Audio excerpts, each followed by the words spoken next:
नमस्ते दोस्तों, इस वीडियो में हम लोग बात करेंगे कि टर्म इंश्योरेंस लेने से पहले हमें किन किन बातों का ध्यान रखना चाहिए। तो पहले हम बात करते हैं कि टर्म इंश्योरेंस लेते समय हमें कौन कौन सी गलतियां नहीं करनी चाहिए। सबसे बड़ी गलती ये नहीं करनी चाहिए कि not providing correct information about your health. लोग क्या करते हैं, वो अपनी हेल्थ के बारे में करेक्ट इन्फॉर्मेशन नहीं बताते हैं इंश्योरेंस कंपनी को। जैसे कि उन्हें डायबिटीज़ है कि नहीं है, ब्लड प्रेशर है कि नहीं है, अस्थमा है कि नहीं है। इससे आज इससे इस समय तो लोग अपना प्रीमियम बचा सकते हैं 50 रुपये 100 रुपये मंथली। पर अगर आपको कुछ हो जाता है तो कंपनी जब ड्यू डिलीजेंस करती है तो उस समय कंपनी मैक्सिमम चांसेस है कि आपका क्लेम रिजेक्ट कर देगी इस बेसिस पे कि आपने करेक्ट इन्फॉर्मेशन इंश्योरेंस कंपनी को नहीं दी थी। तो इस बात का ध्यान रखिएगा कि हम हमेशा करेक्ट इन्फॉर्मेशन अपनी हेल्थ के बारे में इंश्योरेंस कंपनी को ज़रूर बताएं। दूसरी गलती ये नहीं करनी चाहिए कि not taking term insurance at an early age. लोगों को लगता है कि आज वो 25-26 साल के हैं तो उन्हें टर्म इंश्योरेंस लेने की क्या ज़रूरत है, पर वो देखते ही देखते 35 और 40 साल के हो जाते हैं। फिर उन्हें याद आता है कि अब हमें टर्म इंश्योरेंस लेना चाहिए, पर तब तक उनके प्रीमियम काफ़ी हाई हो चुके होते हैं। अगर आप टर्म इंश्योरेंस जितना जल्दी लेंगे उतना ही अच्छा होगा, क्योंकि आपका प्रीमियम उतना ही कम होगा। और एक बार प्रीमियम फिक्स हो जाता है तो टर्म इंश्योरेंस का प्रीमियम आपकी एज के साथ नहीं बढ़ता है। और तीसरी गलती हमें ये नहीं करनी चाहिए कि नेवर लेट इट लैप्स। लोग टर्म इंश्योरेंस ले तो लेते हैं और हो सकता है कि उन्होंने अपनी अर्ली एज में ही टर्म इंश्योरेंस ले लिया हो, पर लोग उसका प्रीमियम टाइम टू टाइम पे करना याद नहीं रखते, जिसकी वजह से वो पॉलिसी लैप्स हो जाती। और इस कंडीशन में अगर आपको कुछ हो जाता है तो भी आपका क्लेम रिजेक्ट हो सकता है। रिजेक्ट हो सकता नहीं है, रिजेक्ट होगा ही, क्योंकि कंपनी के पास एक ये पॉइंट मिल जाता है कि आपने प्रीमियम टाइम टू टाइम पे नहीं किया है, इसलिए आपकी पॉलिसी लैप्स हो चुकी है। अब हम बात करते हैं उन पॉइंट्स के बारे में जो हमें टर्म इंश्योरेंस लेते समय सबसे ज़्यादा ध्यान रखना चाहिए। इसमें इसमें पहला पॉइंट है कि choose a reputed and well established company. Term insurance के लिए रेप्यूटेड और वेल इस्टेब्लिश्ड कंपनी को सेलेक्ट करना चाहिए, क्योंकि हो सकता है कि कोई कंपनी 1 या 2 साल पहले ही मार्केट में आई हो और उसका एम तो हो सकता है थोड़ा कम हो, पर उसके पास ब्रांड वैल्यू नहीं है, तो वो आसानी से आपका क्लेम रिजेक्ट कर सकती है और आप उसके खिलाफ कंप्लेन भी नहीं कर सकते और उसको अपनी ब्रांड वैल्यू की भी कोई चिंता नहीं होती है, क्योंकि उसकी तो कोई ब्रांड वैल्यू होती ही नहीं है मार्केट में। दूसरा चीज़ हमें ये ध्यान रखना चाहिए कि हम जिस कंपनी को चूज़ कर रहे हैं उसके पास गुड AUM हो। AUM मतलब एसेट अंडर मैनेजमेंट, उसके पास अच्छा खासा पैसा होना चाहिए कंपनी को, ताकि कल अगर आपको क्लेम की ज़रूरत पड़े तो वो कंपनी आसानी से सेटल कर सके। तो इंश्योरेंस लेने से पहले ये ज़रूर देख लीजिएगा कि कंपनी के पास कम से कम 8-10 हज़ार करोड़ का AUM जरूर हो, क्योंकि वो उन्हीं पैसों में से क्लेम सेटल करती है कंपनी। तीसरा पॉइंट है जो हमें सबसे ज़्यादा ध्यान रखना चाहिए, choose a proper term for your insurance. वैसे 60 से 65 साल तक की उम्र का टर्म इंश्योरेंस ऑप्टिमम रहता है। ये गलती मत करिएगा कि आप टर्म इंश्योरेंस बहुत ही कम समय के लिए ले लें या बहुत ही ज़्यादा समय के लिए। लोग अधिकतर क्या करते हैं, वो या तो पता वो 50 या 55 साल तक की उम्र का टर्म इंश्योरेंस ले लें, या हो सकता है 90 या 100 साल तक का ले लें। ऐसा फ़ायदा नहीं। टर्म इंश्योरेंस होता है कि अगर घर के ब्रेड अर्नर यानी कि कमाने वाले की मृत्यु हो जाए तो उसकी गैर उपस्थिति में उसका घर अच्छे से चल सके। मान ली तो एक एग्जांपल से समझेंगे कि आपको टर्म इंश्योरेंस का टर्म कितना चूज़ करना चाहिए। मान लीजिए आज आप 30 साल के हैं और आपकी अभी अभी शादी हुई है। 5 साल बाद आपका एक बच्चा होता है, ठीक, तो आप 35 के हो गए हैं। वो बच्चा कब तक कमाने खाने लगेगा? अगर मान लीजिए आपके बच्चे 25 साल की उम्र में, फॉर द सेफर साइड हम 30 साल ले लेते हैं, तो 35 और 30 कितना 65 ईयर।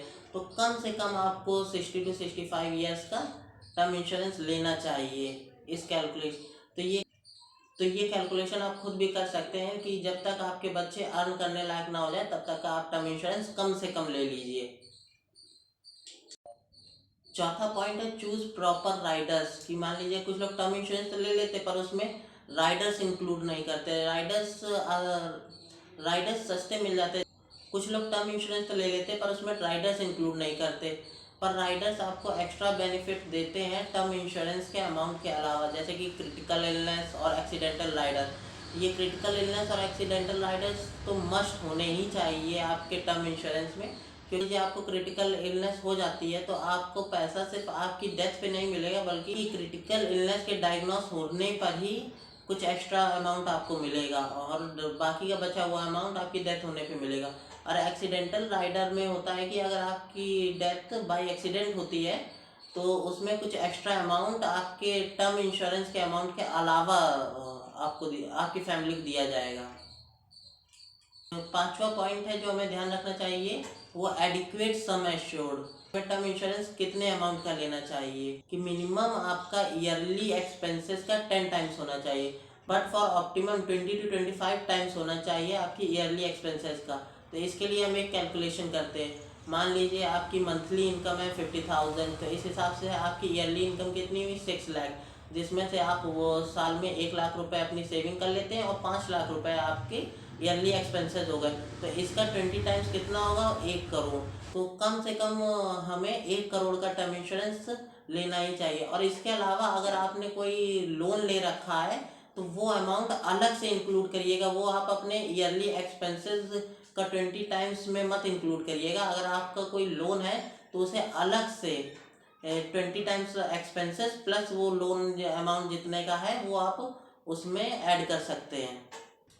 और एक बात का ध्यान रखिएगा, ऐसा नहीं कि आपने 1 करोड़ का टर्म इंश्योरेंस ले लिया तो आप निश्चिंत हो गए कि मुझे कुछ हो जाएगा तो मेरे फैमिली को 1 करोड़ रुपए मिलेगा, मुझे कोई चिंता करने की जरूरत नहीं है अपनी फैमिली के बारे में। ऐसा नहीं है, क्योंकि मान लीजिए आज अगर आप 30 साल के हैं और आप अपनी 65 साल की उम्र तक का टर्म इंश्योरेंस लेते हैं, और अगेन हम इसमें वही एग्जांपल लेंगे कि जैसे मान लीजिए 30 साल में आपकी नई नई शादी हुई है और 35 साल में आपका पहला बच्चा होता है, तो मान लीजिए आज से 20 साल बाद जब आप 50 साल के होंगे तब आपकी डेथ होती है, तब आपका बच्चा होगा 15 साल का।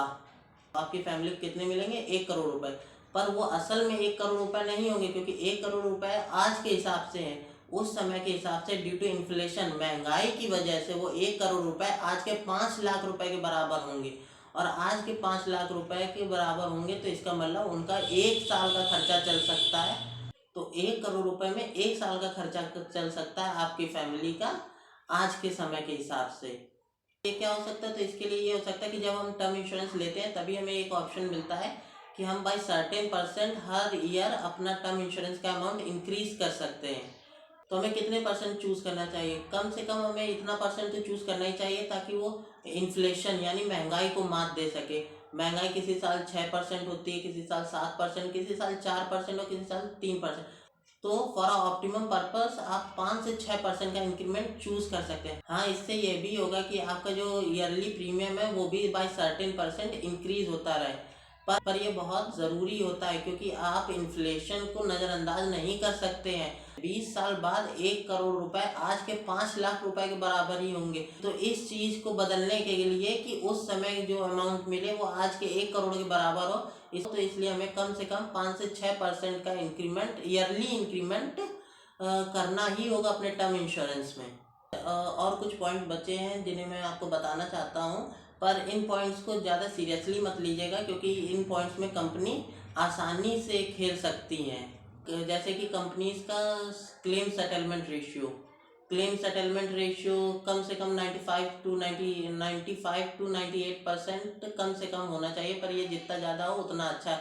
पर कंपनी इसमें आसानी से मैनिपुलेशन करती हैं, क्योंकि जो क्लेम सेटलमेंट रेशियो होता है कि कंपनीज के पास जितने क्लेम आए उसमें से कंपनी ने कितने सेटल किए।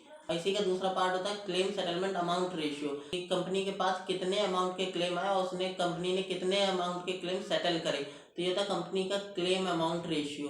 तो आपके क्लेम सेटलमेंट रेशियो और क्लेम सेटलमेंट अमाउंट रेशियो जितने ज़्यादा हों उतने अच्छे। और इसमें 2 पार्ट होते हैं कि क्लेम रिजेक्शन रेशियो और क्लेम रिजेक्शन अमाउंट रेशियो। इन बातों का भी ध्यान रखें, ये जितना कम हो वो उतना ही अच्छा है। तो हमें किन किन बातों का ध्यान रखना है, क्लेम सेटलमेंट रेशियो और क्लेम सेटलमेंट अमाउंट रेशियो जितना ज़्यादा हो उतना अच्छा है, और क्लेम रिजेक्शन रेशियो और क्लेम रिजेक्शन अमाउंट रेशियो जितना कम हो उतना अच्छा है।